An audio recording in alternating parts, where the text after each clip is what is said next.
Welcome to Girls Talk, everybody. This is your girl, Miss B. Mercy Love. Oh, I'm so excited to be back in the building with you, girl. It's been a minute. No, we've been doing a lot behind scenes. Oh, yes, we have. We have been busy as usual. First of all, I have to go into this.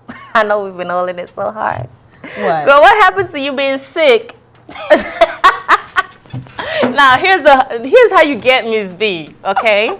So behind closed doors last weekend, she called. If it's behind closed doors, why are you bringing it behind? Because it was funny enough for me to bring it out. This is how you can get Miss B to get well next time. She called you up, tell you, oh, I'm sick. Here's what we do. I know, huh? So apparently Miss B had a cold, a really bad one at Really that. bad. Knocked me out on Thursday. Called all of us and told us that, yes, she had a cold. Yes, I was And sick. Me being the sweetheart I am, Such a sweetheart. came by with some medication. And then had one of the lovely ladies that we always hang around Took with, me a big Miss pot of Marilyn. soup. Shout out to you for that big old pot of pepper soup, And brought which drinks. was the bum diggity bum. And then KJ, the cousin, brought a whole bunch of drinks. Guess what? I was up and jumping around. Miss B was well. Dancing to some Chris Brown and some 7th Streeter. Yes. And it won't stop. It wouldn't stop. So that's my cold remedy, everybody. Bring me some medicine. Some pepper soup Some and fufu. pepper soup, fufu and pepper the soup. fufu was hot too. Yes, some wine after the medication has worn out. Yep. And they were over at my house until 3:30 in the morning. We did sure not did want to go that. home. I was like, I'm going to bed, y'all. Y'all did what y'all came to do. I'm going to bed. The house is yours. So I don't even know when people left because I went to bed at 3:30. But thank you, Mercy. I really appreciated that. So, You're welcome. and It was a fun weekend. It was a fun sick. It wasn't a bad sick to the point that we cried about it. So it was a good it was a good turnout. I'm up and moving around now. I'm still doing great off of that. So that medicine was perfect. So we came today, and we came into this wonderful new setting, and I love it. I love the brightness. Yes. No darkness around it anymore. Yes. So. Apparently, when Rich left the building, he took some of the darkness with him. Don't let Rich get a hold of that. He will see it. So because of our new set, I want to do some heart-to-heart. What? So I want to ask you some heart-to-heart questions. What? You know, because I Mercy Love, you just all about love. Uh-huh. And I just wanted to ask you some heart-to-heart questions. Like? So it's just 3 questions. What car best describes the kind of man you like? Mercedes. Wow, you just, right off the bat, why a Mercedes? Neat, classy, cute with it. It's just it. Just the Mercedes, huh? Just the Mercedes. I say a brand new one, not a bootleg. I say it's overly priced. It's too showy. And it's trying to tell you something. You're in charge when you got Mercedes. That's what the car that describes my man is a Ford truck. Dang, girl, you like him big and strong. Yes. He is reliable. He is big strong. and strong. Yes. He'll get you through any kind of terrain, girl. Yes. Well, except for the Mercedes truck. I mean, I didn't say what specific kind of car it is, whether it's a coupe or Ford or whatever. All I'm saying is the brand is Mercedes. Okay, so your Mercedes, I'll let you have your Mercedes. What is a first date for you? A first date for me? I love food business. Take me out to go sit down and eat, have a drink, and I'll tell you about me, you tell me about you. Okay, great. That introduction. I agree. That's I agree. me. Or it could be like us, pool.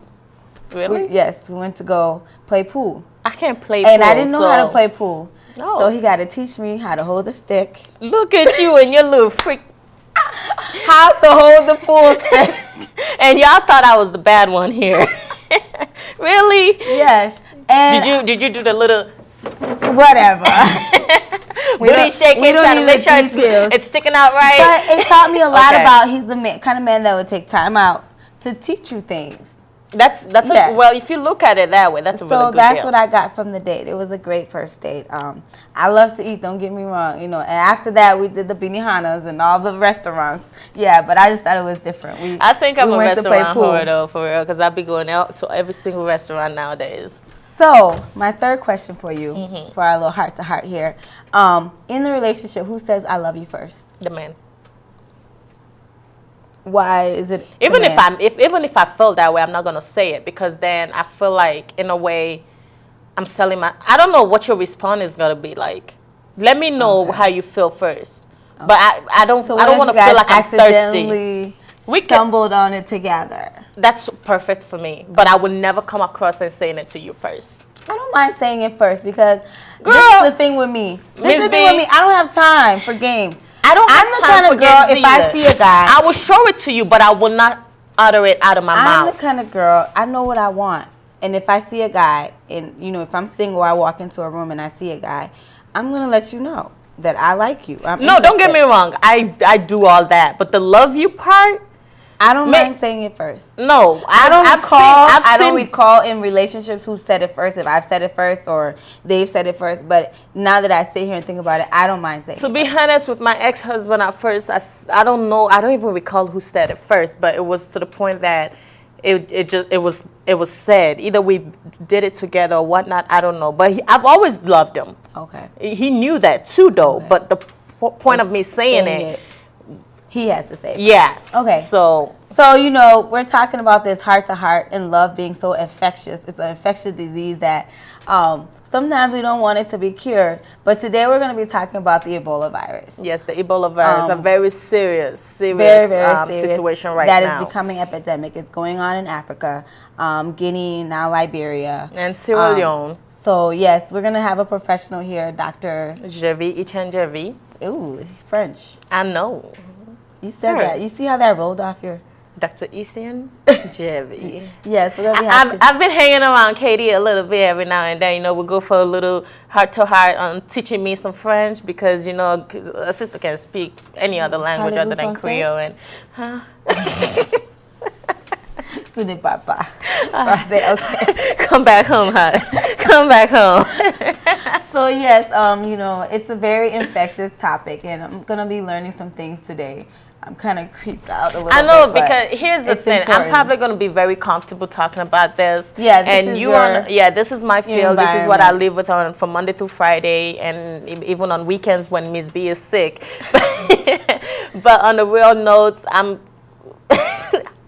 this is different for you. This is different. It's just like when you tell me stories about your cases you deal with. And I deal with their hearts. And all the other messed up stuff. Some of your cases you'd be telling me about that you deal with on a day-to-day basis. I look at you like some people are just straight up hot mess. That's my analysis to your situation you deal with. I feel the same way sometimes, but But you can't go on saying that, girl, child, stop. No. So it's nothing but love. So this is we're coming to my end of the spectrum and seeing how my life is, I guess, what we deal with. So it's gonna be fun. I think it's gonna be fun. You're gonna educate yourself. And we're excited. Yeah. We'll be right back with Dr. Djevi. Alrighty.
Correction musicale.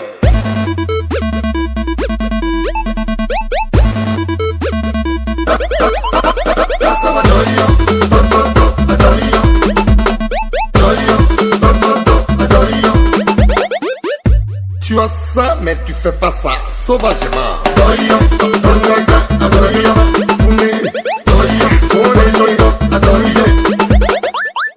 Tu cherches Marino, alors sauvagement.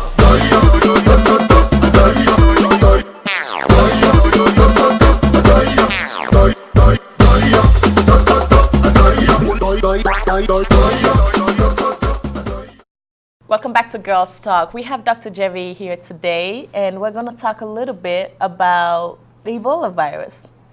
Okay. And then also, I just want us to talk a little bit about you first and what you do before we go into the virus itself. Oh, what do you want to know? Your background. Well, I know him. Where are you from exactly? Exactly. I'm from Benin, Republic of Benin, West Africa. Okay. Yeah. And been here now for about 8 years in the US, but I went to medical school in Benin. Oh. Before I came here, and I just completed residency 2 years ago, and I'm about to finish my infectious disease fellowship. Wow. Congratulations. Thank you. And you look so young for all that. I'm not that young. He is that young. So you are an extremely brilliant man because you don't look old enough to accomplish everything that you just told us here. No, I still have a lot to accomplish. Oh, okay. That's great. So you go to medical school.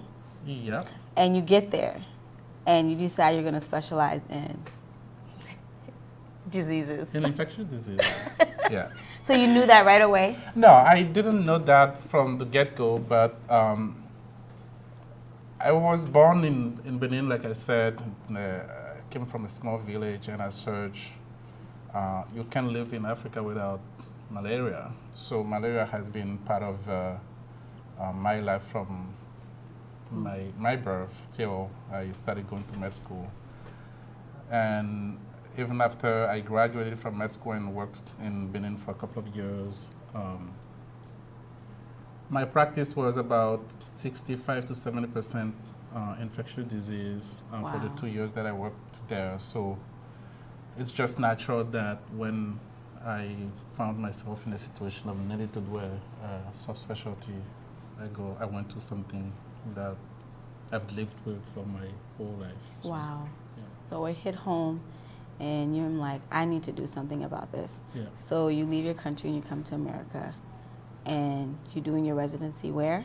I already did residency at the University of Minnesota. Oh, wow. And I completed that in 2012. Mm-hmm. And didn't want to stop right at the level of general internal medicine, which is still great, but I wanted to do something that is more so specialized, such as infectious disease. And so where did you go to do that, to specialize in that? I'm still doing it at the University of Minnesota. Okay. Same hospitals, same people, basically. Okay. So now with you, you specialize, you're licensed to do exactly what?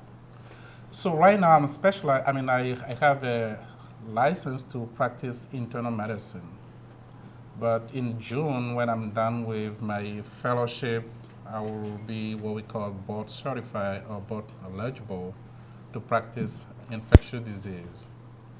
And in November of this year, I should be sitting for the board to become infectious disease specialist once I pass that board. And then I can be a board certified infectious disease provider. Okay. That sounds exciting for you. That's what I'm thinking. It is good. It's good stuff. You sound anxious about, so what it is your job entails. Tell us a little bit about it. When you go to work, what is a typical day for you? So your typical day, at least when I'm on service, it's about me going to see patients in a hospital who have some kind of infection. They're having few symptoms suggestive of infection, and we don't know exactly what kind of infection they might have yet. So we try to go figure it out. But here's the deal. Okay. Why you look on her face? Do you see it? Yes. Like, girl, your job is basically. I know. And we thank God for people like you because what?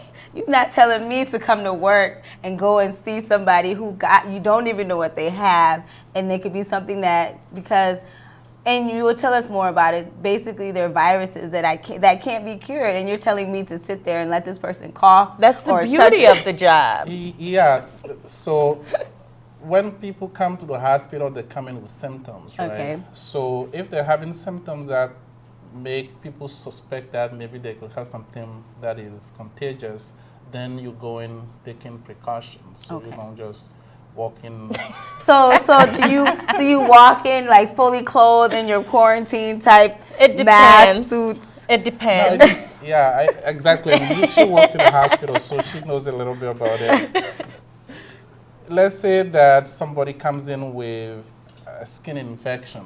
Let's say what we call cellulitis.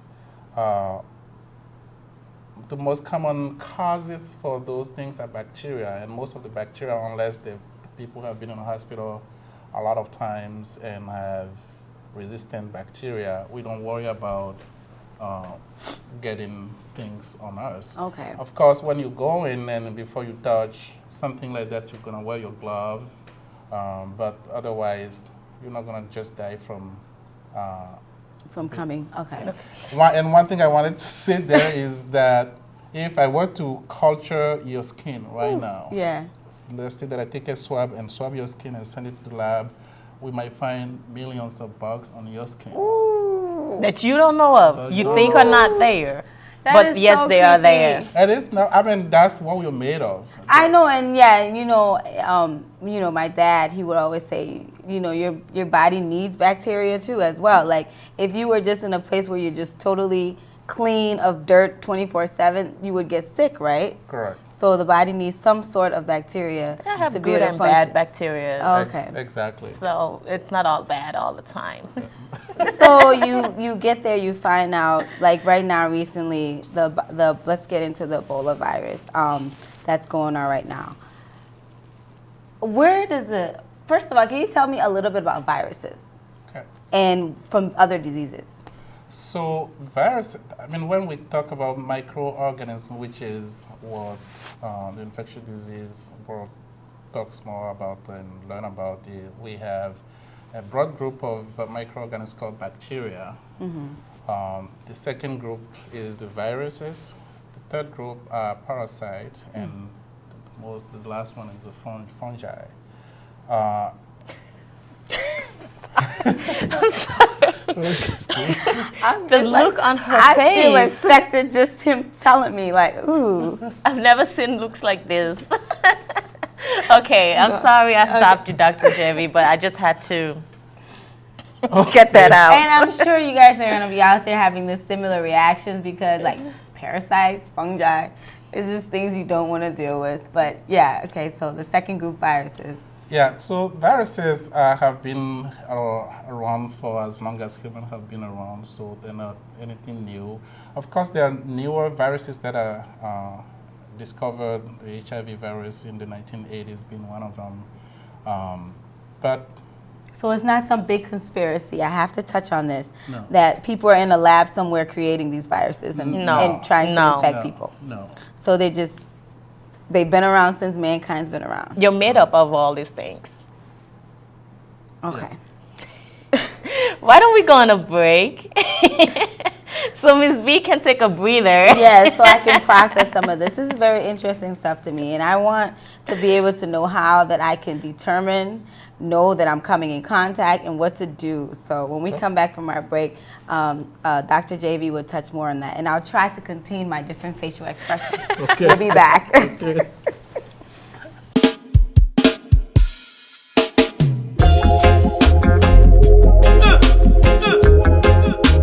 Éliminer les bizarres, les bizarres, yes, yes.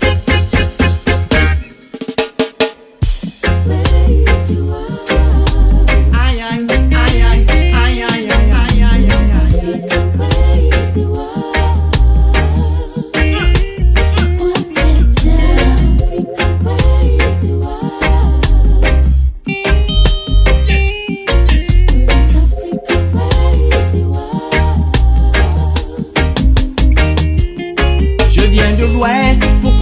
ont besoin de visa pour aller à l'Est. Est-ce qu'on n'est pas tous africains? Disons d'abord à nos frontières, nos barbelés. Ainsi on pourra circuler aisément dans nos cités. C'est de la bêtise quand j'entends parler d'unité. En réalité, nos comportements sont à réviser, histoire de gérer tous nos petits soucis frontaliers, pour qu'à l'avenir, pas de problème d'intégrité. Comment veux-tu donc que Babylone ouvre ses frontières quand les nôtres sont fermées?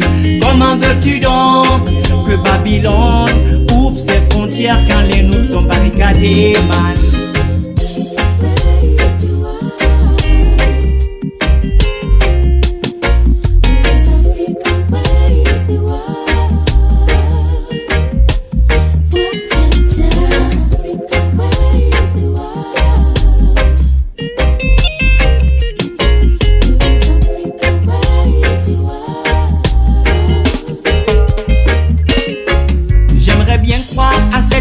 D'intégration qui vise à nous maintenir dans cette africanisation.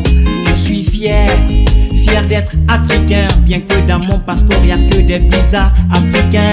Mon cousin Mamadou voulait partir au Congo. On lui a dit, mon frère, où est ton visa? Et ma cousine Hélène voulait se rendre au Kenya. On lui a dit, ma soeur, où est ton visa? Comment veux-tu donc que Babylone ouvre ses frontières quand les nôtres sont fermées?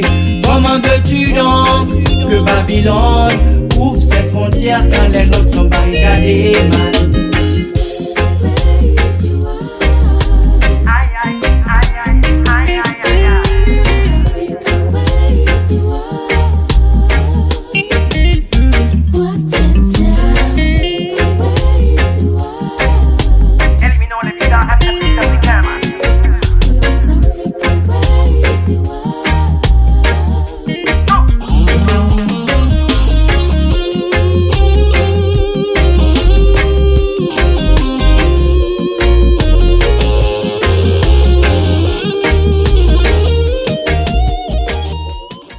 Welcome back to Girls Talk. We still have Dr. Djevi here in the building today talking about the Ebola virus.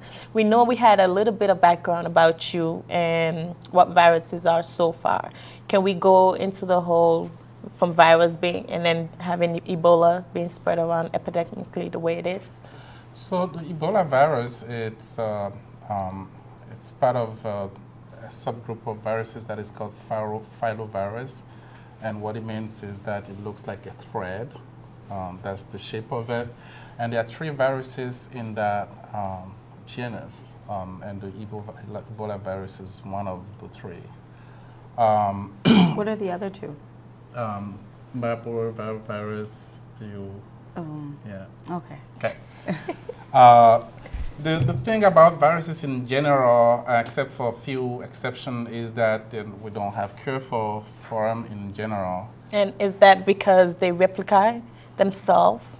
They all replicate, yeah. Yes, basically they keep changing their form of, is it RNA, dRNA? So that the viruses that are RNA dependent and some others are DNA viruses, so it depends on the type of virus. Okay. In the case of the Ebola virus, it's a RNA virus, which kind of means that it can replicate inside the cells before it comes out of the cell.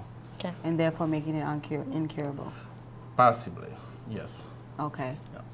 So you say possibly as if somebody can have it and you can contain it and they can be fine? Well, so if you look at the outbreaks that have happened in the past,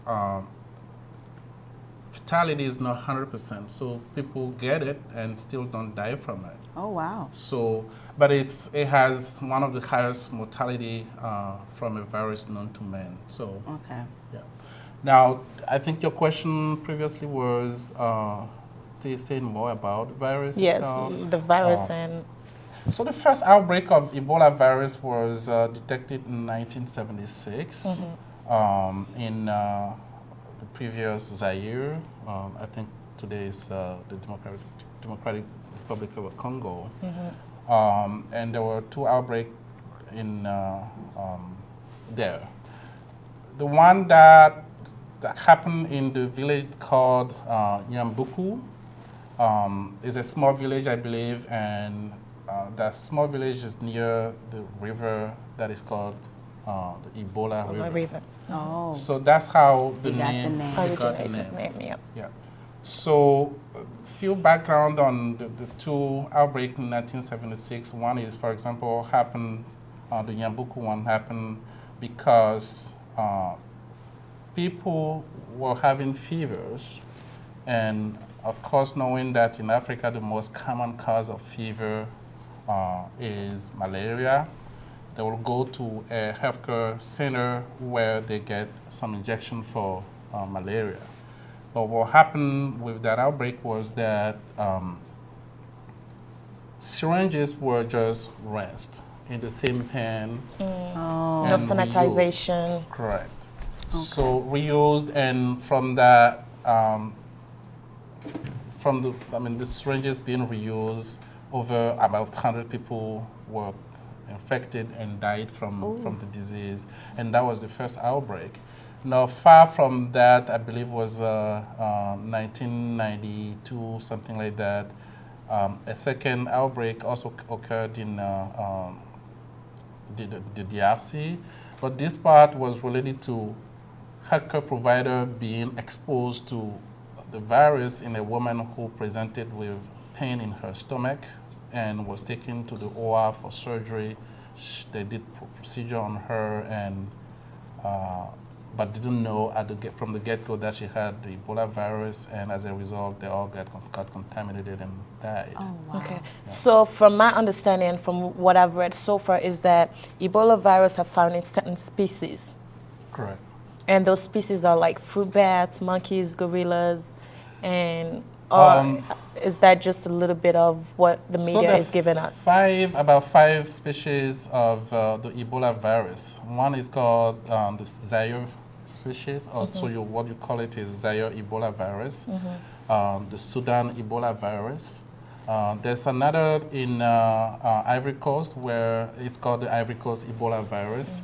The Western Ebola virus, that is more commonly seen in the Philippines. And in fact, in 1989, 90, and 96, chimpanzees that were imported to the U.S.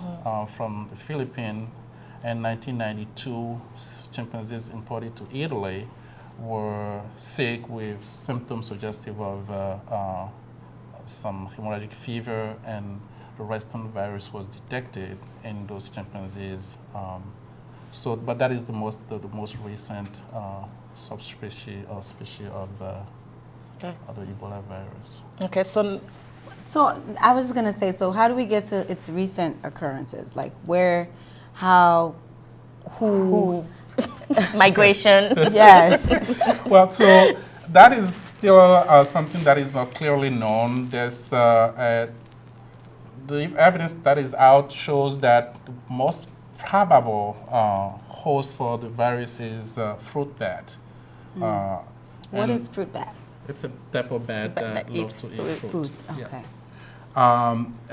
That type of bat is commonly seen in the rainforest, the tropical rainforest, which is one of the reasons why Ebola virus outbreak seems to occur more in Central Africa, where they still have really high rainforest, and also I think in the Guinea area there's still forest there. Okay. So the bat eats the fruits, and then humans come in contact with the fruits, or is it the bat and the fruit? I don't know how to. No, it's Who's eating what? Yes. So that we'll call the bat as the possible or the probable reservoir for the virus. Okay. And what the reservoir means is that that's where the virus lives and may not cause disease, though there have been reports that sometimes the bat itself could get sick. Now, how does it go from the reservoir to human?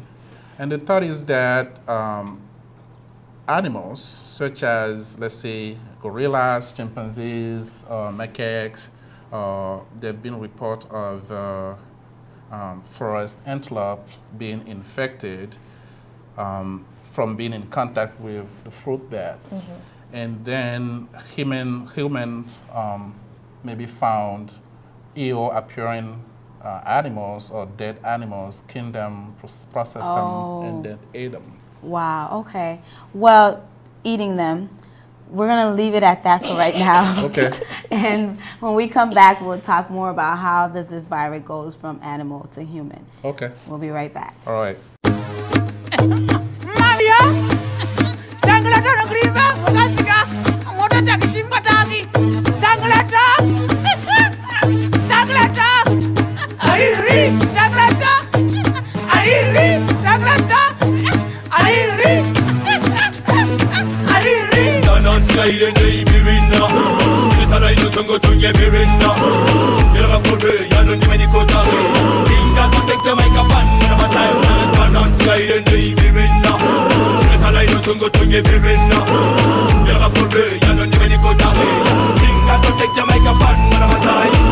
Kindi ya numa muya memane Nabinunda laba antele melesa Kakanu farana sigiri kurusa Lisi duge kedu masata zere kuri Karunga kata ninga walinga kere saranga fata Alakonga mpote yes namba fata rakonana Moto taxi, mwewoza apprécia Dimene extra de vitesse ku dimene accident Chou, danan skyline de ibirina Sikitana ino songo tunye birina Yelga fode, yano dimene kotari Singa protecte maika pan, nama time Danan skyline de ibirina Sikitana ino songo tunye birina Yelga fode, yano dimene kotari Singa protecte maika pan, nama time Jeune Django, Yalo King Shango Afara moto tongo, direction yo pongo Avec rien, avec pas, avec toi et ma femme Han bongo pole Moto taxi bara mire malide Nageno kilometer ngo sende nyana basanyirwa So what a one Iya kolo ho, fana kolo ha Singa, protect the microphone Ngana ba time chum Danan slide in the ibirina Sikitana ino songo tunye birina Yelga fode, yano nimeni kotari Singa, protect the microphone Ngana ba time Danan slide in the ibirina Sikitana ino songo tunye birina Yelga fode, yano nimeni kotari Singa, protect the microphone Namana moto tongo ya mana moto ma Italian kalma dangal salama rafono guturtima Mana moto ma Italian pagiran Jamaica Tut ma fossel maika Wala maika Get the fast style Oyondo ma style Kila di menu ndo za style Kama di me fando se watagwan Moto taxi Mwe vous apprécie Di me de extend de vitesse Mo di me de accident Chou Moto taxi jumeke chawri bradi roka sangreto kindia serapure jumeke chawri amadu Skyline de ibirina Sikitana ino songo tunye birina Yelga fode yano nimeni kotari Singa protect the mic. Welcome back to Girls Talk. We're still on the topic of Ebola here with Dr. Djevi. And Dr. Djevi, I know earlier before we went on break, we were talking a little bit about the mode of transmission. So can you elaborate on that a little more for us? So, We're talking about people eating animals that have it. Ooh. well, you eat meat, right? Miss B is out. Yeah, unless you're 100% vegetarian, then I've decided to stay off of red meat. It's fish and shrimp for me now. okay. And maybe not even chicken anymore. Don't get me started on things you can get with eating shrimp and fish and Because shrimp be chicken. carrying some stuff Okay, too, we'll you say don't know. that. We'll say that for another episode. And fish. Okay, so this fruit bat apparently must have this. The fruit bat has a virus. Yeah, so the fruit bat, that's the most possible explanation for what the host is. But as far as how it goes from that host or reservoir to human beings, it is thought that most likely people have either found and processed and eaten dead or sick, ill-looking animals, and those animals can be anything, but the most commonly identified animals are gorillas, chimpanzees, antelopes.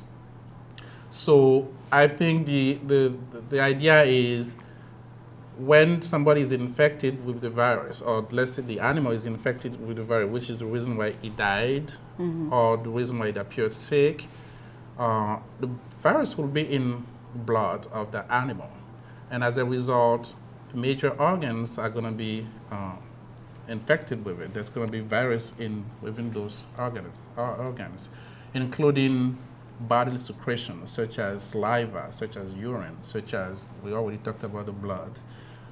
So those are the ways that you can become contaminated with it, through blood, through bodily fluid. Bodily fluid in general, or processing organs of sick, infected animals. Okay, so I recently read as well that they think it might be airborne.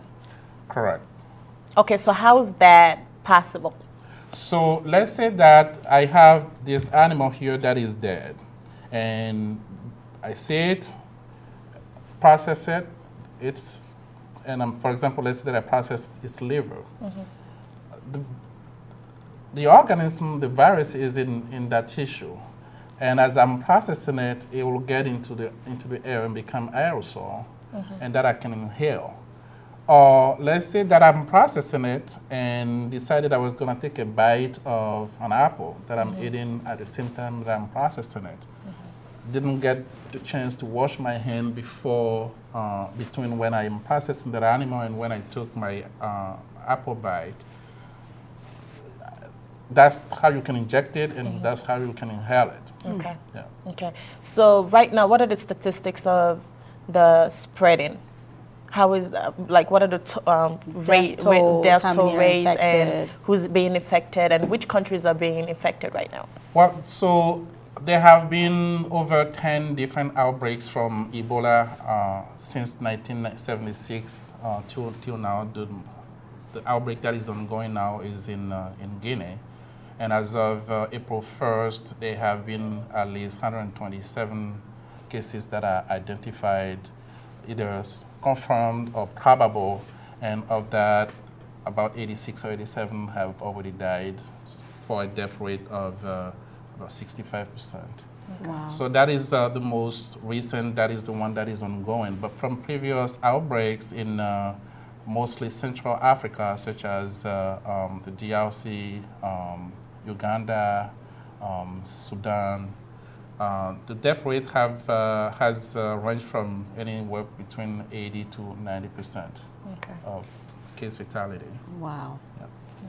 So what's the lifespan once you become in contact? So usually when somebody comes in contact with the virus, there is this period we call incubation period, and it is a period during which somebody is harboring the virus but is not having any symptoms. And it's usually between 5 and 7 days. It can go as long as 10, maybe 14 days. And during that time frame, the person feels fine, doesn't have any symptoms whatsoever, but is having the virus. Okay, so symptoms. Discuss some of the symptoms, because when you talk about virus, the common cold is a virus. Correct. That we live with, goes on and off. Sometimes it's activated through a flu or whatever. So what are some of the symptoms for the Ebola virus? So before we talk about the symptoms of the Ebola virus, we'll have to know exactly, a little bit about what it does and how it causes symptoms, because the symptoms are results of what the virus does to the body. So when a person gets in contact with the virus, it usually goes into a type of cell that we call macrophage. A related cell to that is what we call dendritic cells.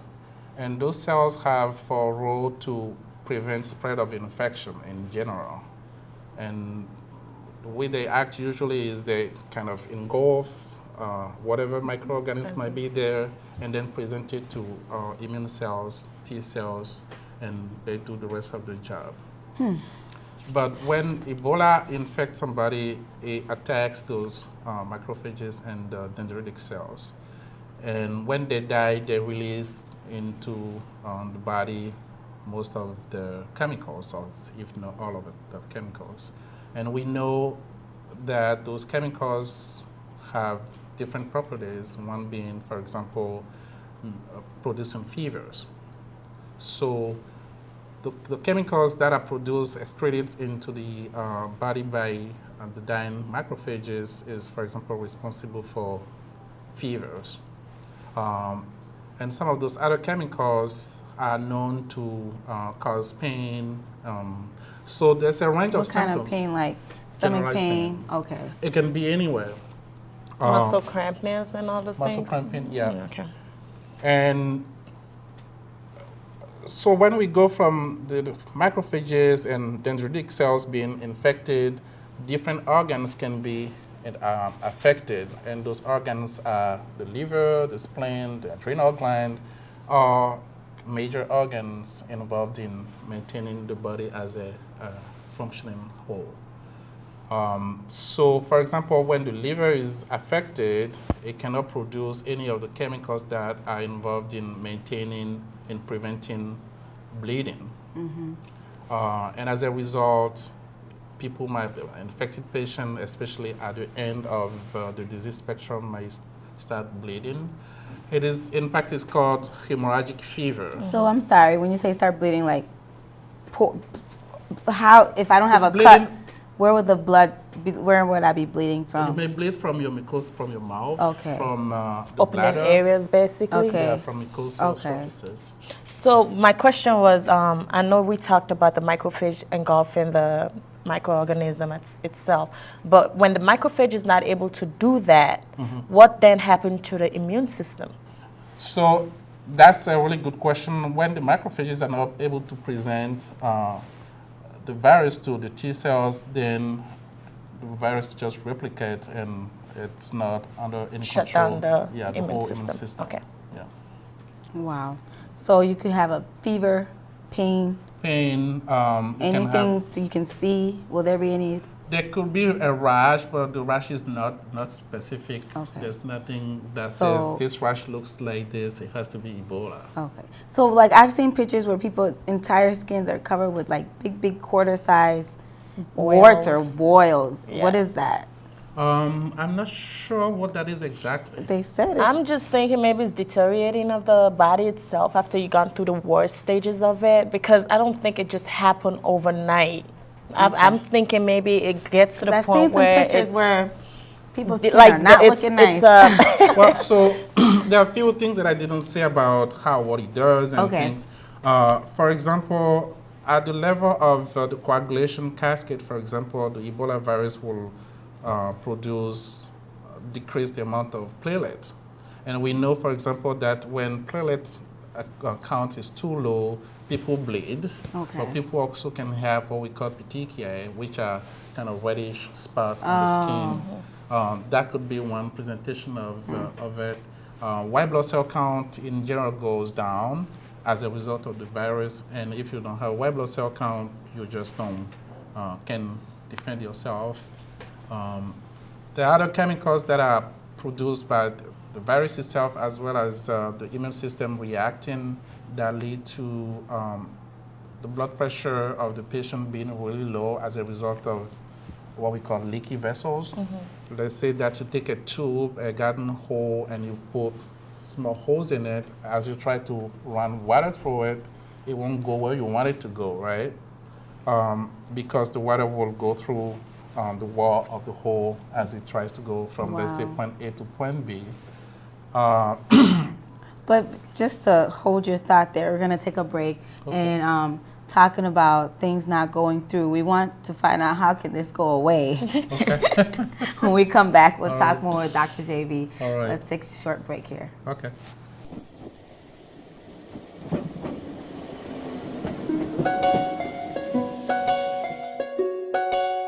I can't wait to say I do. Maybe I do. I do, yeah. I can't wait to say I do. You look so beautiful wearing that dress. Still the beautiful angel I met 2 years ago. Hey, I'm the luckiest man alive to have you, girl. Yeah, I promise I'll love you forever. I put that on everything. Shawty, that's my world. They never told me make it this far. Well, here we are. We're getting married. Yeah. They never told me make it this far. Well, here we are. We're having a family. Yeah. They never told me make it this far. Well, here we are. This our anniversary. They never told me make it this far. On this day, well, here we are. Baby, I can't wait to say, baby, I do.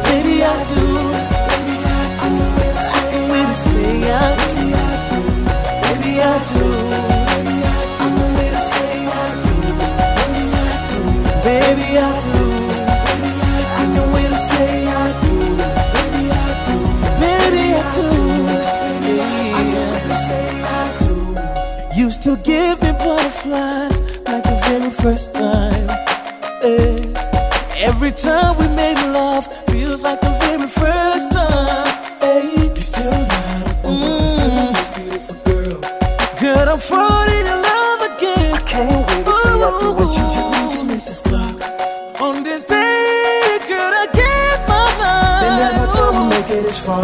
Well, here we are. It's our anniversary. They never told me make it this far. Well, here we are. We're getting married. They never told me make it this far. Well, here we are. We having a family. They never told me make it this far. Well, here we are. Baby, I can wait to see. Welcome back to Girls Talk. We're still here today with Dr. Djevi talking about the Ebola virus. And Dr. Djevi, before we went on break, we talked a little bit about, Ms. B wanted to know, how can we do the prevention? Yes. If not cure it, but at least try to prevent all this transmission, all these sicknesses that we're basically, our people are suffering from. What can we do right now? I think it's a question of knowing how it's transmitted, because prevention should be aimed at stopping the spread of the disease through mode of transmission. So prevention goes back then to how much do we know about the way the virus goes from person to person. And as a result, I think we'll kind of talk about the transmission a little bit more in detail and then do the prevention measure as a kind of final point with it, if you agree with that. That is fine. Yeah, so you was talking about bleeding, potentially being airborne. Is this a sexual, just like if you have Ebola, God forbid, you didn't say anything, you didn't breathe, anything like that, just me just passing by you. Just passing by you. Okay. Will I become infected? Typically not. Okay. Because even if I brushed against your clothes? No, close contact. Suck in the same air. Unless I have it on my jacket, and you'll have to have a break in your skin just with that close contact to be at risk for getting Ebola. If you have intact contact, or you don't inject it, or you don't inhale it, then you're not likely going to get Ebola from me, even if I have it. Okay. And it's not sexually transmissible. Okay. And speaking of things that are out there that people worry about, is not transmissible through mosquito bite. Oh, thank goodness. Oh, my goodness, because it's about to warm up. It's about to be mosquito season, and we have 10,000 lakes in Minnesota. Oh, that's not good at all. Well, I think you should worry about all the dangers about malaria malaria from mosquito bite in Africa than mosquito bite in Minnesota. That's true. And then the thing about it, my mom is going to be coming from Liberia soon to visit. Okay. We're going to isolate Mom for a minute. Mom, don't get in there. I was wondering, I'm like, do you think it's potential that the countries that are facing it right now, they might stop them from traveling? I don't know. I think the people the authorities have to make that decision. And I believe a lot of countries have been standing on their ground with that. Countries like Senegal have been closing borders. I heard about that. Senegal has closed its borders. I believe that was 2-3 days ago. Not allowing people to come in from and nobody going in and out. From countries that are known for the infection. Well, she's due here May 5th, so but if you think about it, it's probably not a bad thing, as bad as it might sound from from first hearing about it, because if you let I think during the break here, one of the questions was, how did it go from Central Africa to West? We don't know for sure, but it could be from people traveling, and you can prevent people from traveling, yeah. But in a situation of outbreak, you want to minimize the spread of the disease. And if you suspect that maybe people going from point A, which today will be Guinea, to point B, which will be Senegal, slowing that traffic of people might have a positive impact on slowing down the spread of the disease. But to go back to the question that you asked previously, close contact, close person contact. And I know from being African that we love each other. We love to do everything caring for each other, and that's a good thing. But when somebody is having symptoms suggestive of Ebola, I think we should talk to our parents, our friends, our family back home so that they take the steps necessary before they care for the sick people. Okay. Because being exposed to the sick by caring, which is good, you're exposing yourself. You're exposing yourself and you're exposing everyone else around you. So wearing gloves, for example, wearing gowns, wearing masks so that you don't inhale it. If you have cuts on your skin, wearing gloves will prevent the virus from getting through that cut into the blood, into the system. And wearing gun in general will protect the rest of the body in case there's skin break anywhere that is not visible. Those are some of the really good things that should be done. We also, as African, really love our dead, and I'm being a little devil's advocate. No, I'm not being devil's advocate. It is a good thing. We have our traditions, we have our ceremonies that we do, and no one can ask us not to. But in situations like this where somebody's affected and they die, let the dead bury the dead. You don't want them to be doing those usuals. Exactly. Yeah. For example, in Benin, there's a tradition of if somebody's dad dies, he will have to put some water in his mouth. We know that the virus can be in the saliva. Yeah. How do you do that without really being in contact with the dead man's saliva, especially if you're not wearing gloves? And so those are things that they're part of our tradition. We can really fight against them, but in situations where they can become problems, we should talk to our people so that those good practices that give a sense of togetherness don't get us into trouble. So it's great that you touched on that because when you're thinking about viruses and epidemic and people losing their life, you don't think about the cultural aspects that can be affected. Correct. As far as traditional norms with burials in different cultures. So it's great that you touched on that. And Mom, I love you with all due respect. If I don't see you in May, that's fine, but please take care of yourself and do as much as you can to stay away from people. I know you like to be. And my mom works at we own a funeral home. Okay. We own a funeral home. She might want to... In Liberia. Okay. Oh, wow. Yes, we own a funeral home. So we're going to be dealing with those people. God forbid. Well, that people should still be buried with respect. I'm not saying that they shouldn't be buried with respect. Yes. But some of the things that don't really add much to the respect but could potentially be dangerous.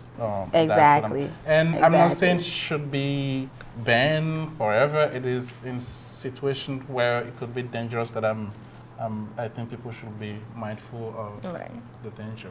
So, Mom, I know you'd be waiting for people to die, but those, waiting for people to send them to the next funeral. I'm sorry. We don't want that out of business. We don't want that money. No, I think that's not exactly the way I would put it. Wearing gloves, for example, wearing mask when taking care of the dead. Prevention. Prevention. That's true. If you're a funeral home, for example, and you say because there's Ebola ongoing, I'm not gonna bury any more people. You're leaving those dead to the care of the family. That's true. Which is gonna be worse. the right, Yeah. They at the funeral home, they know the right procedures, they know the right precautions, Exactly. and to be very hygienic about whatever they're doing. So they are the better person to do the process. Exactly. So mom still got to do her So job. I will not tell mom, don't do it. I will tell mom, take your precautions. Make sure that you're wearing your gloves. Make sure that you wear a gun so that even if you can't see it, you may have breaks on your skin and you don't want Ebola virus to get into it. Wear a mask so that you don't inhale it. Wash your hands every time you take care of a body or a sick person for that matter. Wash your hand really well with water and soap so that wash it off. And so we appreciate you coming on the show today. This has been a great learning experience for me, and I'm sure for our viewers out there. We can be simple-minded sometimes, like me, thinking, like, oh my God, don't breathe on me, don't come and touch me. It's just okay. You're social work, right? You work with people 24/7. Some of your cases I cannot relate to. I look at them and be like, that's some hot mess. Yes. And I'm sitting here and I'm comfortable while you have this facial expression saying MG the whole time. It's priceless. So we'll enjoy me today. It's priceless. Just right now, like some quick information. Where can people go for reliable information, up-to-date current information, if they have any questions or concerns? The most reliable source will be to just go to Google and type in CDC, Center for Disease Control. Okay. And once you get on that page, you can type in Ebola or Ebola outbreak Guinea, and then you get all the most up-to-date information. Speaking about up-to-date, have they found any treatment so far? There's no treatment. Okay. There has never been any treatment. The treatment is supportive, and that's one aspect of it that we haven't touched much. Supportive. Let's say that I have what we call leaky vessels in my lungs and have my lungs flooded with water. The only way I'm gonna be kept alive will be to intubate me. To get a breathing machine into me and give me oxygen, kind of supporting me until my body recovers. But in our countries, in Africa in general, that is not readily available. Exactly. So treatment is supportive, but the subject that I wanted to touch, going in that direction, is poverty. Because if we as African, we don't take the lead on what the problems are in our community or in our countries, no one is going to take the lead for us. It is clear that MSF, for example, has been really great at helping with this ongoing outbreak. But MSF will do what MSF can do. MSF will... And what is MSF again? It's Médecins Sans Frontières, Doctor Without Border. Okay. And I hear they've been actually telling the people to leave. I haven't read that information. It is possible, but I think going away from where the disease is more concentrated might not be a bad idea if people can leave. MSF will not provide a ventilator to a country. MSF will come and take care of people when they're sick. So we will have to take the lead on getting those machines that we need to get so that in situations like this, we take care of our people the way they should be taken care of is something that our leaders need to invest in. We need to make medical and healthcare a priority in third world countries instead of always depending on other entities to come in, like Doctors Without Borders, to do. And it's just a basic minimum care they're going to provide. We need to make that technology a top priority to have all those necessary equipments. So leaders out there, you're listening, and even those here, focusing on doing stuff abroad and going back home and helping out in your country. I think healthcare is very, very important because it's very unfortunate that people die for like the most common things. Like I said, a cold, it's just a virus. We're living here with it and we're treating it. People die in other countries from that every day. So, for example, one good example for this is that The Marburg virus in 1967 caused outbreak in Europe. And the case fatality for that outbreak was about 25%. Same virus in an African country I think it was in DRC, 75-80% of mortality or case fatality. It's Wow. like triple or even 4 times as much. Versus Just a because developed.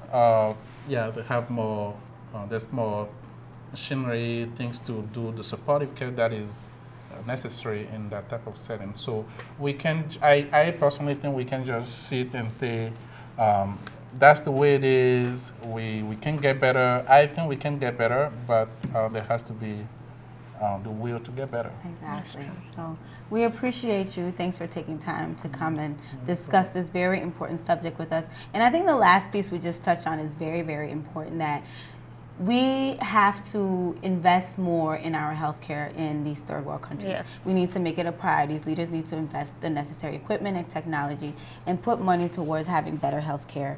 And then for your also, citizens. People back home. Knowledge. You have to educate yourself with these things. You have to work towards knowing and understanding what are the causes of these things and what are they doing. And I know some people are very oblivious to these details that we just shared here, but at the same time, it's good to want to know. Educate yourself. What can you do to prevent it instead of treating the person as an isolated human being? And it's not good. Whatever it is, that person is suffering. Treat them rightly. And you just got to... And I will add to that, treat them rightly, but don't forget that you are still yourself. Yes. Exactly. And taking precautions so that whatever that person has doesn't come to you as you're caring for him or her is a priority. Okay. And wearing gloves is... Hand hygiene. Yeah, hand hygiene. We Yeah. cannot stress enough on that. You have And if to you love hunting, for example, and you go in the wood, in the stay away forest from and- the animals for now, yo. No, I wouldn't say that because people That's my subject to that. no, people still need to eat, right? Yeah, So Go on, veggies. no, you can't just say don't hunt. There's a But fruit if- bat now who likes to eat fruit. So, yeah. Well, yeah, well. But if you go hunting, for example, and you find an animal that is sick looking to you, don't touch it. That's true. If you find a dead animal, I'm sorry, my don't- mind. No, I'm talking about something serious here. Yeah. If you find a dead animal, don't just presume that God has given you. No, it's I'm serious That's here. why my mind is. I know you're serious, Dr. Djevi. God I'm has sorry. provided dinner for tonight. Yeah. He has Because provided.